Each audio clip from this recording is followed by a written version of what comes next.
প্ৰেম যিটো শব্দ শুনিলে আমাৰ বহুত ভাল লাগে বাট মনোবিজ্ঞানী সকলৰ মতে সঁচা প্ৰেম কি মোনালিসা পেইন্টিংৰ আৰ্টিষ্টগৰাকীয়ে প্ৰথমে কি কৰিছিল আৰু তেওঁ কোন আছিল কিছুমান মানুহক কিয় ক্ৰেব মেণ্টেলিটিৰ মানুহ বুলি কোৱা হয় এই ভিডিঅ'টিৰ জৰিয়তে আপোনালোকে এনে কিছুমান আজব কথা জানিব পাৰিব সো বলক আমি ভিডিঅ'টি দেৰি নকৰাকৈ আৰম্ভ কৰোঁ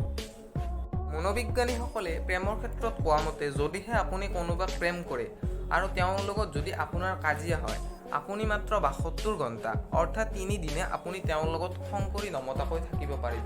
তাতকৈ বেছি কেতিয়াও নোৱাৰে আৰু যদি তেওঁক আপুনি নমতাকৈ থাকিব পাৰিছে অৰ্থাৎ ৩ দিন ৪ দিন তাতকৈ যদি বেছি পাৰিছে এয়া আচলতে প্ৰেম নহয় এয়া এটা লাভ এট্ৰেকশ্যন বুলিয়ে মনোবিজ্ঞানীসকলৰ ভাষাত কোৱা হয় ক্ৰেব মেণ্টেলিটি ইয়াৰ অৰ্থ কি আপোনালোকে জানেনে চাওক কোনোবাই মানুহে যদি আপুনি আগবাঢ়ি আছে আৰু আন এজনে আপোনাক পিছফালৰ পৰা টানি আছে অৰ্থাৎ হাতেৰে নহয় কিবা বেয়া কামেৰে যদি আপোনাক পিছফালৰ পৰা টানি আছে ইয়াকে ক্ৰেব মেণ্টেলিটি বুলি কোৱা হয় আপোনালোকে জানেনে ক্ৰেব মেণ্টেলিটিৰ মানুহক কিয় ক্ৰেব মেণ্টেলিটি বুলি কোৱা হয় ইয়াৰ পিছত মেইন ৰহস্যটো কি ক্ৰেব মেণ্টেলিটি বুলি কোৱা হয় কিয়নো ক্ৰেব মানে কেঁকোৰা আৰু কেঁকোৰাৰ মেণ্টেলিটি কেঁকোৰা যদি আমি এটা ৱাল্কিঙত থৈ দিওঁ ওপৰলৈ উঠি অহাজনক আন কেইজনে পিছফালৰ পৰা ধৰি ৰাখে ইয়াৰ কাৰণে হয়তো আনৰ ভাল দেখিব নোৱাৰা মানুহক আমি ক্ৰেব মেণ্টেলিটি বুলি ক'ব পাৰোঁ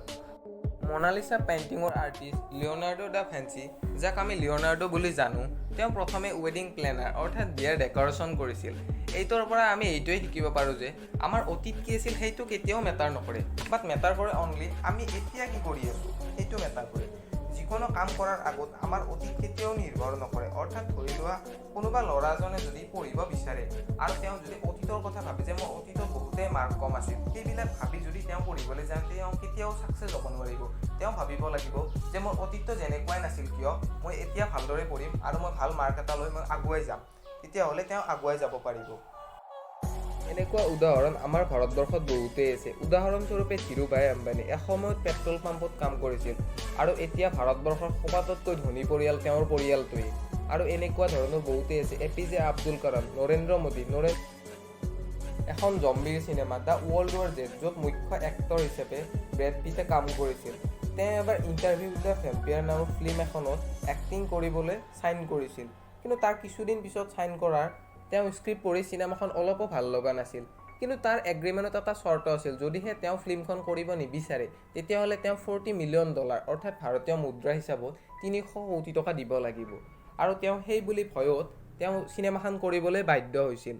আৰু এই চিনেমাখনে শেষত দুটাকৈ অস্কাৰ পাইছিল কিন্তু এই চিনেমাখন তেওঁ প্ৰথমে কৰিব বিচৰা নাছিল এই কাৰণে প্ৰথমে বিচাৰ কৰিব নালাগে